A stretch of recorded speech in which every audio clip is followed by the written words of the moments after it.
the books, have the books there. A sister contacted me about Shabaka Stone for Children. She has a 2-year-old. It's one of the reviews on Amazon when you go there. And she talks about the fact that when the student saw the images that I have in the book, that's the book that the baby wants to see and hear and read. The images, there's something about the images of Shabaka Stone for Children that draws them. The snakes and the frogs, the images of all of the different characteristics of the world that we're living in. On the back, here's my leather work. Yes, sir. This is what I carved, the images. To be able to understand what it is that we're doing, what it is that we're trying to say. My wife took this picture, and I went out in the community, and I would carve it in the community. Partly because I didn't want to bang in the house, didn't want to interrupt people. Right. But at the same time, I wanted the community to see. Yes, sir. You can't see it here, but there's a road, there's a supermarket that's over in this section, and there's a pathway that goes down. And the community, folk that knew me, they used to come out and stand there and watch as I carved. Wow. Okay? And then I had it framed, and that's my version of the Shabaka Stone. Images. Our children need images. I hired a brother that did the original graphics for the book, and then I hired a sister that took his graphics and then did more graphics on top of that. This is what we have to be about. And to the family, I ask you please to go to my website, www.kabakamene.com, Kabakamene. I have my books up there, and you can order them. I'll sign them. You can also go to Amazon if by chance you are not in the United States. Because I'm going to tell you now, postage to send things outside the United States costs sometimes 2 and 3 times more than the book itself. Wow. Amazon can get it to you because of the way in which they have their marketing. If you're in the United States, you can get a signed copy. And I tell folk around the world that if ever I visit your country, bring the book and I'll sign it. That's right. You know? Images. Yes, sir. There's things that we can do. And those that are industrious, I'm in contact with a jewelry company called Ancient Aura. They make jewelry. Really good. I recommend you want jewelry, Ancient Aura. Okay. And I was talking to the brother because I work with a company that makes little, like, rubbery plastic neteru of Egypt. And I was telling the brother who's into jewelry, I said, man, I really would like to, if you know anybody that can mass produce them, because that's how I used to teach counting. No bears. We ain't counting balloons. We count tehuti. We count bastet. Little figurines. Inexpensive when you think about it. You can buy 100 for a certain price. And that's what you use in class to teach children counting. They have a pyramid where they have 3 pyramids. That's where you get multiplication. Okay? You can put 3 of those together. 3 times 3 is what? How many pyramids are there? 3 times 3. That's right. Okay, so you can use the pyramid ones as multiplication. Then you can use it as division. You put 3 there. Okay? How many do you have altogether? 9. Okay, 3 into 9, 3. So you can teach math but it has to be the images of us. In schools today, they count other things. They count sticks, balloons, tomatoes, Mickey Mouse. Okay? Yeah. Then we want to know why the children want to go to Disneyland. Nothing wrong with that. But if you give them the images of these concepts, that's what they're going to want to do. That's what they want. After the Super Bowl, the quarterback that wins, what's the first thing you want to do? I want to go to Disneyland. Yeah. What would happen if you said, I want to go to Egypt? I want to go to Kush. I want to go to Ghana. What would happen if you said that? Imagine that. The first thing that they say to Colin Kaepernick, what you want to do? I want to go to Oscarville. Yeah. Imagine, image. These are the kinds of things that we have to revolutionize. Yeah. And I never use the word unapologetic, and I don't use unashamed, because I have nothing to be ashamed of, and I have nothing to apologize for. That's right. I'm black first. Yeah. That's just how it rolls. I'm black first. If you're uncomfortable with that, that's a personal problem. I don't know what to do. Maybe you go to your spiritual leader and talk it out. Psychiatrist, talk it out. But this is where we have to be, my brother Caleb. Yes, sir. Bold and powerful. This is where we have to be. This is what we have to do. Yes, sir. You know? Baba, very last question. How do we pass the torch from your generation to my generation? You're already doing it. Yeah. Right now, this is exactly what you're doing. Sometimes we don't see that we're actually doing the job because we're in it. As long as you keep doing what you're doing, as long as we can come together like this and have these types of conversations, as long as you can have the dynamic crew that you have around you supporting you, you doing it. All you got to do is keep on this. Keep doing this. Just keep on. You're passing the torch as we speak. Making contact with children, making contact with young people constantly. That's how you do it. Yeah. And the other thing is, don't overwhelm yourself. I went to a birthday party. Paulo Freire, great Brazilian educator, came to the United States, came to New York. And we hosted a reception for him. And brilliant scholar by name of Donald Smith, Dr. Donald Smith. Phenomenal brother. Brilliant. Unsung hero. We should be speaking his name like we speak all the names of the other great scholars. He was an educator, dean of education at Baruch College in New York. Dr. Smith asked Paulo Freire, he said, you've been, they've chased you, they put you in jail, they've tortured you. He wrote the book Pedagogy of the Oppressed in Brazil. He used to teach the people in Brazil reading and writing literacy. And they oppressed him. They really did a lot of different things to him, but he just kept on doing and kept on doing. And Dr. Smith, they had a reception for him the night before, a party. And, they said, we watch you, you was eating, laughing, dancing. With everything that they've done to you, you still celebrate. What is it that keeps you going? And he said the one thing he's always realized in his life is that his job, his mission in life, is to make it possible to make it possible. And sometimes we want things in our time. And sometimes things don't happen in our time. They happen in divine time. And we overwhelm ourselves. And it leads to stress. And anything past your best is stress. Stress will kill you. It weakens your immune system.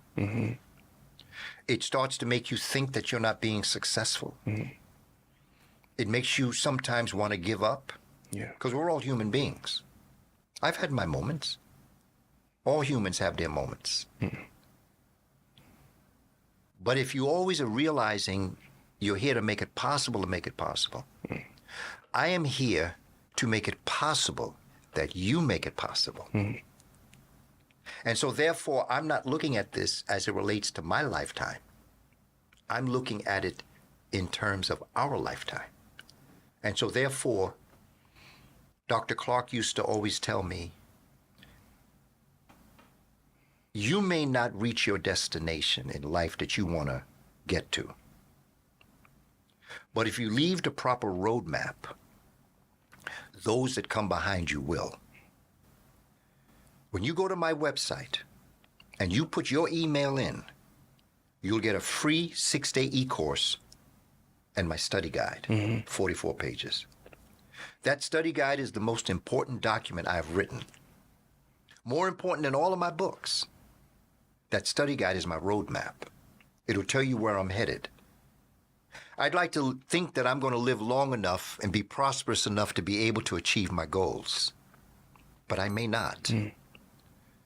But if I don't, those that have my study guide can pick it up and continue my journey. And even in your lifetime, you may not get there.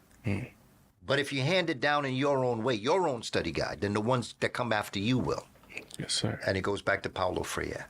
Yes, sir. My job is to make it possible to make it possible. If by chance it should not come in my lifetime, my study guide is what you can pick up to keep on going where I was going. Right. And so I say, don't overwhelm yourself. Yeah. Live your life. Enjoy life. Because that's another thing, sometimes we live a life that we are complaining and we're angry and upset. And our children are looking at us and saying, well, why do I want to live like that? Yeah. You know, you got to be able to live, enjoy your life, you know? Do things that bring joy to you and let them know I'm an African and I'm a happy African, but I'll whip some butt at the same time. Right. But I'm living my life. I'm enjoying this. And so at the same time, we have to be able to laugh. We have to be able to enjoy ourselves. We have to be able to eat foods that we enjoy, dress the way we want to dress, you know, party, enjoy. Because that tells our children there's something worthy in life. Because if all we're going to do is complain, why are we living? Why do I want to do that? So enjoy your life too. You don't play. I had a brother tell me this. And I remember when he told me that, it made so much sense to me because where I was in my life, I was working real hard. And he said, yo, man, you don't play when you work and you don't work when you play. You play as hard as you work as hard as you play. Enjoy it. Yes, sir.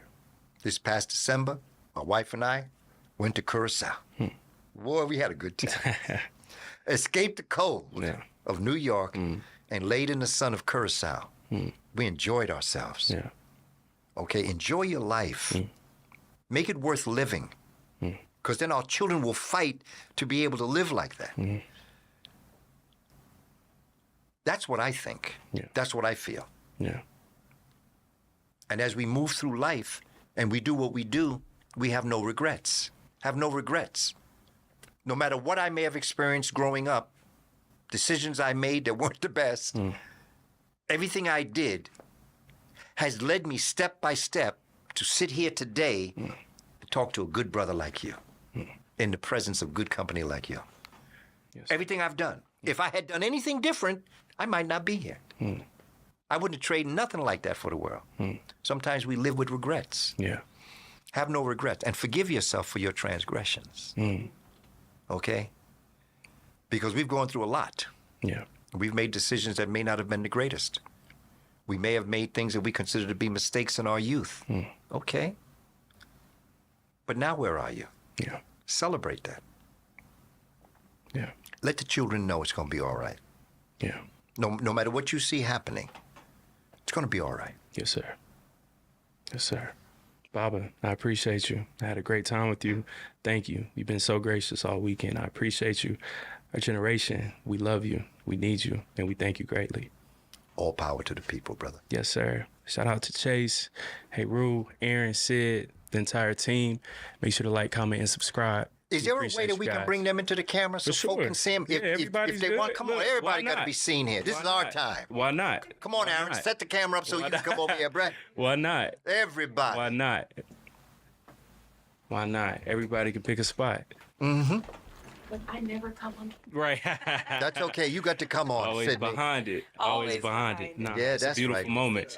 Nah, this is dope. This is dope. Everybody. Yes, sir. This is us. Yes, sir. We coming to appreciate your y'all. neighborhood. That's it. That's it. Much love, y'all. We appreciate y'all. Baba Kaba, show him some love. Purchase his books.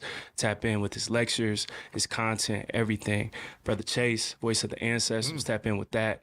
Daily knowledge, spirituality, information, everything that we need as a people. Hey, Rule, Panther Prince Productions, tap in with that. Great content as well.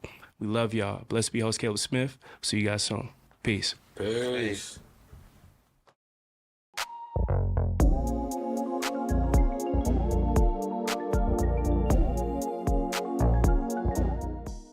Yeah. You know, feeling is, of course, touch. Then you got what you see, what you smell, what you hear, you know, what you touch. We also have a sixth sense, which is what you think. Thinking is a sense. Right. But you see, they exclude that by telling you got five senses. But when you look at the eye of Heru, you'll see that there's the eyebrow. You know, every one of the symbols of the eye of Heru represents a sense. You know, like the eyebrow above represents the thought. Then you have what represents the nose. The middle part is the eye. Then you have the ear. Then you have the thing that comes down, that's the finger, the touch. And then you have the part that curls over, that's the tongue.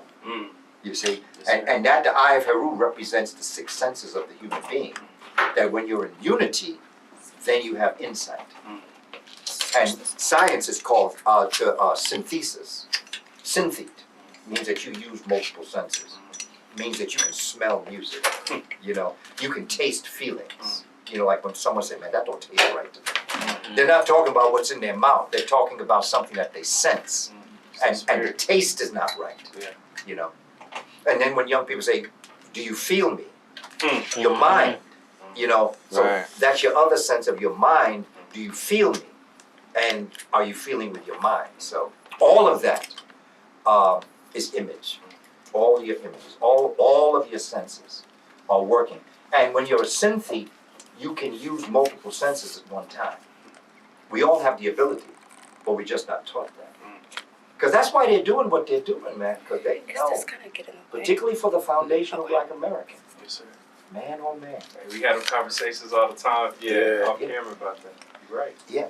And you know, I've been doing it on camera. Yes, sir. You know, because we in order for us to achieve what we have to achieve, we have to have an operation. Everybody want to be healed, but nobody want the operation. They don't want bloodshed, intellectual bloodshed. And I'm saying, let's just bleed now for our children, okay? Foundational Black Americans created rap music, okay? Everybody else, bless you, but you contributed. We have to know the difference between creation and contribution. And that becomes very important in terms of us being able to move ahead. Buster, I like your contribution, but you didn't create it. Okay? Yep. As it relates to Fat Joe, you have contributed, but you didn't create it. No more than, you know, like I always tell a story about where I grew up in the projects in Manhattan. Down the block from us, there was a record company called Fania Records. And this is where all the early salsa music became famous. Back in the 50s, the 60s, the 70s. Willie Colon, Ray Barreto, you can go to Larry Harlow, Eddie Palmieri. You can go to all of the beginnings of what would be the Latin music, if you want to call it Latin music, Spanish-speaking music, you know, the Dominican music, merengue, bachata, you know, charanga, you know, all of that. I grew up right down the block with the musicians going in there. I would see them going in. At the same time, there were brothers and sisters.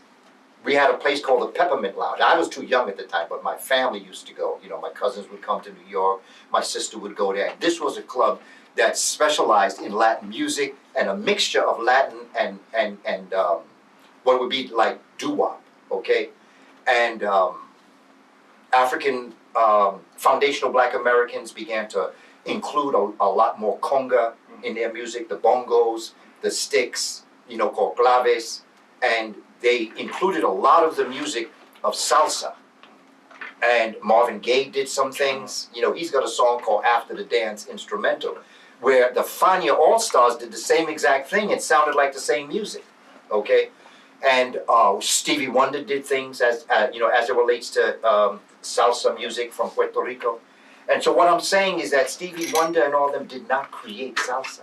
They contributed to it, but they didn't create it. And the same thing with Bob Marley, one of the greatest brothers. You know, he's somewhere between Malcolm X and Gil Scott-Heron. Okay, Bob Marley revolutionized my thinking. 1975, I was first introduced to his music. Natty Dread, you know, Na Woman Na Cry, you know, Ride Natty Ride. And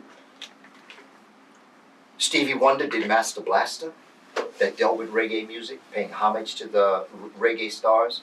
Marvin Gaye, in his last album, Midnight Love, Sexual Healing, has reggae tones to it, reggae music, reggae sounds, the back to front rhythm. He did another one, Marvin Gaye did Third World Girl. I used to sing that to my wife, you know, because she's my third world girl, a sister from Jamaica. But it's all reggae, okay? Now, foundational Black Americans did not create reggae music. We contributed to it. So the point that I'm trying to make to our brothers and sisters is stop fighting over this. You did not create rap music. Rap music came out of, first of all, rap music is part of hip-hop culture. See, when you separate rap from culture, then other people can come in, okay? Rap music is the evocation of our culture of maybe 1960, 65, 70. I grew up in that. That's my time. I watched the transition of what would be the Motown sound, the Temptations, James Brown. James Brown always had a rap. He always had dub 1 and dub 2, where it was singing on the side A. I'm talking about them 45s. He was singing, Papa Got a Brand New Bag on side A, but then he'd be rapping with an instrumental on side B. Hot Pants, singing on side A, but rapping on side B. Always. Rap goes back. I can take you to a group that was called the Ink Spots. Back in, that's my parents' time music, where Bill Kenny of the Ink Spots, Whispering Grass, okay? And then in the middle of it, he starts talking about Whispering Grass, okay? Rapping. That's always been part of our music.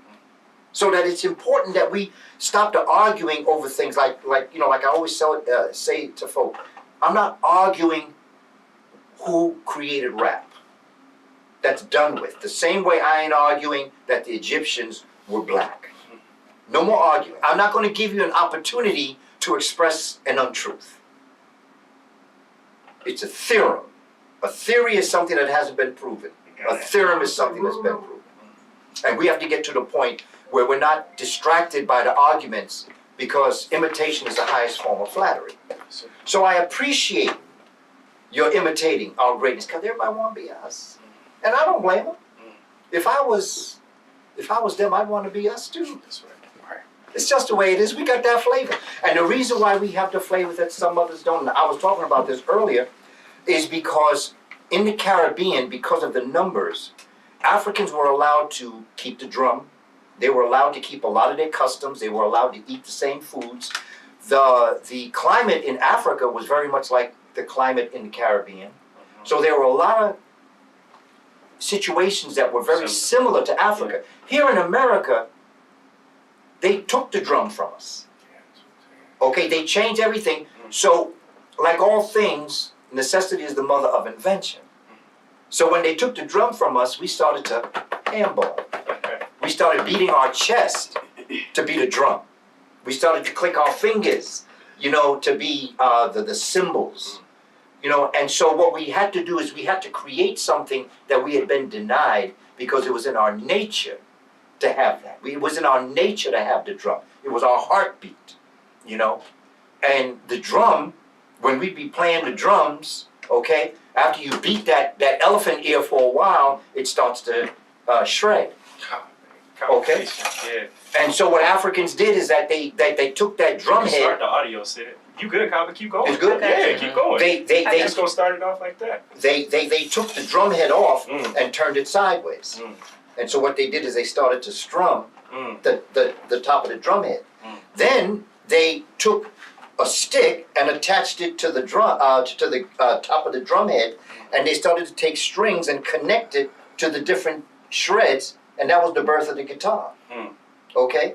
And then for some of them, they would just leave it like that. They would cut the top of the head off, and then they would just play it. That was the tambourine. And then the banjo.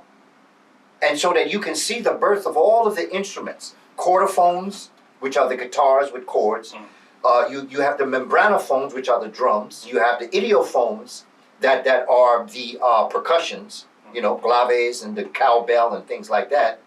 And then you have the aerophones, which are the horns, okay? And then brothers would take, and sisters would take the instrument, and they would take like bamboo, and they would attach one end of the bamboo, because these were long shreds of bamboo. They would take one part of the bamboo and attach it to the instrument, and then they would take it and then they would attach it to the gourd, and that became amplifiers. And that's how they were able to play music that could push out beyond the community. So when they talk about they would be playing drums from one community to another, they had amplifiers. And the amplifier is built on that concept. The energy and the electric that leaves the guitar, let's say, that travels along that cord into the amplifier is the same scientific principle of the gourd and the instrument itself, and the bamboo. This is us. We did this. From the start. Okay? Yeah. And that same need of necessity is what then brought us to America, and when it was denied us, we created it artificially. Mm. And then we gave birth to artificial intelligence. And that are the computer and everything that's AI today comes from our mindset. I tell us, own your greatness and let the children see that greatness. But don't let that greatness make you think you're greater than somebody else. That's the only thing. Own your greatness, and if you can find the greatness in you, you can find the greatness in somebody else. That's what we have to focus on. You know, we are great, period. Okay, walk it, talk it, live it. You're great. And I think that's what the younger generation is doing when they do what they do. When they're wearing all the richness of everything. Black folk like good stuff. That's right. We like gold. We like to eat good food. We like to dance. We like to sing. For some reason, they've beat us down to think that ain't what we want. We were the ones that did this. Ain't nothing wrong with having good things. The question is, do you have good things, but now you have to live in your car because you ain't got money for a house? That's where the problem comes. Priorities. That's right. Okay? Yeah, good things are good. But if you find that you have to skip a couple meals because you got that chain around your neck, then I think we got a problem.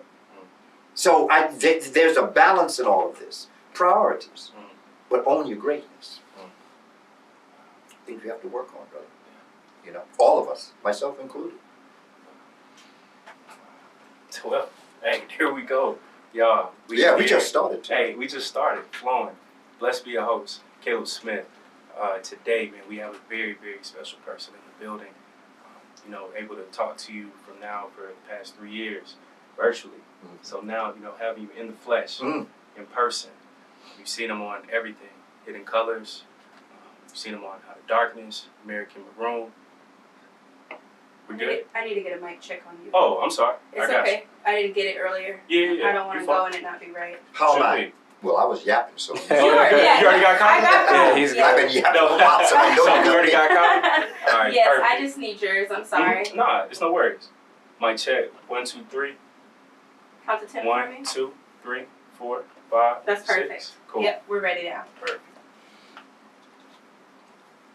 Cool. I guess I can just count you in now. Cool.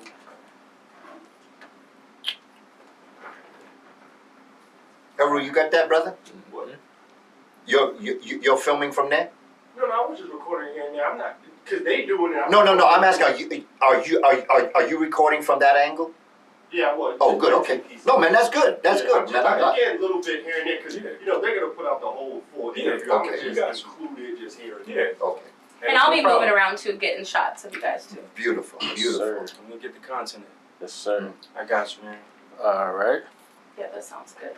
Cool. Yeah. 5, 4, 3. Good people, what's up, what's good? Blessed be your host, Caleb Smith. Today we have a very special guest in the building, Dr. Kaba Kamene. He's been doing amazing work for decades now. And one thing that I truly love is that you give back. You talk to the youth. We have Brother Chase here, Rue's here. I'm so just appreciative of having you here in Atlanta, following you, being around you. I'm grateful. So I appreciate you greatly. Brother, I appreciate your appreciation. Yes, I appreciate you, man. I congratulate you on your work and all the things you're doing. And please, my sister, please let us know your name. Sydney. Sydney. I just want everybody to know Sydney. I want them to hear your voice because sister decorated this room, and like I'm telling you, my sister Sydney, image Yes. is powerful. Yes. I'm looking around here, the amazing Spider-Man. Yes, sir. Right next to our brother, Yes. Nipsey. Yes, Little sir. things. Yeah, Nipsey Hussle. The image is everything, and it's so important, brother, that we understand how all this works. So I just want to thank you, brother, for inviting me to be a part of this. Always. I've been looking forward to this. As you say, we've been talking Yes, sir. long term, Yes, sir. okay, long distance. Yes, sir. But now we short distance. Yes, sir. So this is a good And we thing, here. Look, no doubt. we're about to have just a crazy conversation, powerful. One of the books that I think you had gifted me maybe back in February, Professor William Leo Hansberry, Yeah. a minor African American Studies, journalism in school, Georgia State, and we never talked about it. Never talked about it. Did a plethora of books, essays, articles. Had no idea. I read that book and I was fascinated, knowing that everything that he had to go through, withstand financially, educationally, and he would make it happen. Mm-hmm. So, getting that book, I appreciate that. Mm-hmm. And it was a quote that you had in there, and I think it was, "Pride is the key, education is the torch, Lock. is the lock, life is the door." Right? Life is the door. That's When what we put pride into education, the door to our life is open. Mm. When I was a kindergarten teacher, first Mhm. grade teacher, one of the first things that children do when they come into the class, when you bring them into the class, everybody knows you put your coat away and you sit down, you put Right. all of the work together. So they have a regimen, so to speak. Mhm. And you also have on the board you have a special word for the day. Mhm. And I used to always have a quote that I would have to write in my kindergarten class in first grade, and that's what it was. That's it. Pride is the key. Mm. Education is the lock. Life is the door. That's it. When you put pride into education, the door to your life is opened. Hmm. And what's interesting about the books that I've written, I put a phrase on each one of my books so that if you collect all my books, you'll have the whole phrase. Come on. William Leo Hansberry, my first book, you'll see I say pride is the key. Mm. Spirituality before religions, I say education is the lock. Wow. Shabaka Stone is life is the door. And the other books that I'm producing, I'm working on one now. Shabaka Stone for Children is another book, Yes. but I don't have a quote in there. Mm.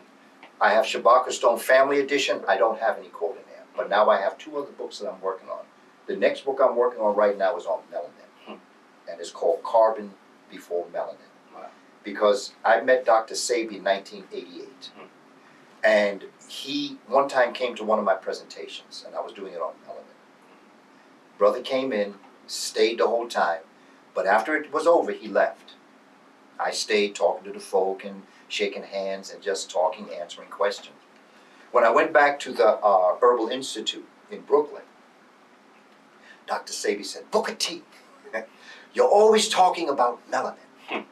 You got to talk about carbon, because it was carbon before melanin." That's the subtitle of my book. Wow. Wow. In fact, that's the title of my book, Carbon Before Melanin. My subtitle is God's on Earth. And that has a double meaning. God's on earth as a possessive, I'm saying that God is on earth. The other one is God's on earth, which is plural, which is us. God's on earth.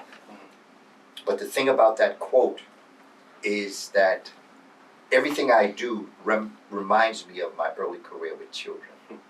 Because I tell you, my greatest teachers were the children. If you want to know about yourself, hang around 4 and 5-year-olds. They'll let you know. They're more honest, they're pure. They'll tell you the truth. And so that quote is, pride is the key, education is the lock, life is the door. When you put pride into education, the door to your life is open. Come on. That's it. Yesterday, I had a great time with you. Lake Lanier, Oscarville. Yeah. Being around you, right? You said something that was heavy, right? About elders. Look in the mirror. Why is that just like so important? Because during this time, everybody's blaming the elders blaming the young people. How can we just hold ourselves accountable? Look in the mirror during these times. That's it. All of us look in the mirror and realize that you are looking at the Creator having a human experience. And we have to understand nothing is wrong with foundational Black Americans. Something happened to foundational Black Americans. Right. And as you understand that, that's not an excuse, but there is a reason. Okay? When you have been brought to a country, stolen, beaten, tortured, and brought to another world, when you have your history taken from you, you have your language taken from you, you have your values, interests, and principles taken from you, that natural entity is going to act very unnatural. That's natural. Right. It would be unnatural for a natural being to act natural in an unnatural environment. And so the way we see us conducting ourselves, no matter where it is in the spectrum of appropriateness to not appropriateness, I'm not surprised. In fact, I'm surprised that we're surprised. Crabs in a basket, they always tell that story. About when you have crabs in a basket, Sure. you know, one tries to get out and somebody pulls them back down. That's okay. right. They say that's what we're like. Mhm. But what I tell us is let's take that basket of crabs and return them back to their natural environment. Put them back in the water. Mhm. Crabs help themselves. Crabs sit on top of each other and eat from the top. Wow. When that crab is dined sufficient, come down, lift the group up, the next one eats. Comes down, pushes, the third one eats. Mm-hmm. In our natural environment, crabs act natural and help each other. Hmm. But when you take those crabs and put them in a basket and put them on dry land, they're going to act unnatural. That's right. What they've done is taken us from our natural environment. Hmm. And so it is natural for us to act like this. In fact, I'm surprised that we're able to do such great things, which tells me about what God-like people we are. Because we still can act natural in an unnatural environment. Sometimes we go buck wild crazy, but we still exist. We still can smile. We still can laugh. There are people that got everything and they can't do what we do. They can't celebrate life. And no matter what we've been through, we still celebrate life. Yes, sir. Man, I bless us for that. You got to be godlike Mm-hmm. to be able to do things like that. And that's what we're doing, brother. I love that. I love that. Own your greatness. Mm. Know your greatness. Know where you come from. Don't let anybody make you feel anything less, no matter what. But first, you have to look in the mirror and forgive yourself That's right. for your transgressions. I got history, my brother Caleb. Mm-hmm. Okay, we all have history. I have Yeah. history. I grew up in a project. Mm. I was exposed to everything that people are exposed to in a project. So I got history. I wasn't born like this. I became like this through the process. Yeah. What our ancestors called Kepler, the process of becoming, Yes, sir. represented by the dung beetle. Yeah. Okay, the dung beetle who lives on dung. Mm. Okay, and lays her eggs in dung, and she rolls that dung in sunlight along the waters of Hapi, or the Nile River. Yes, sir. And as the eggs become mature, the baby dung beetles eat through the dung till the light of day. Wow. Okay, and that was a metaphor for us. Because how many times you hear us say, "Oh man, don't make me eat that shit." Wow. They're always making me eat shit. Mm. But that's the process of becoming. Because Dr. King said, we in Atlanta, praise to the elder Dr. Martin Luther King ancestor. Yes, sir. I've heard him say that your character is built during times of conflict and conflict and controversy, not during times of comfort and convenience.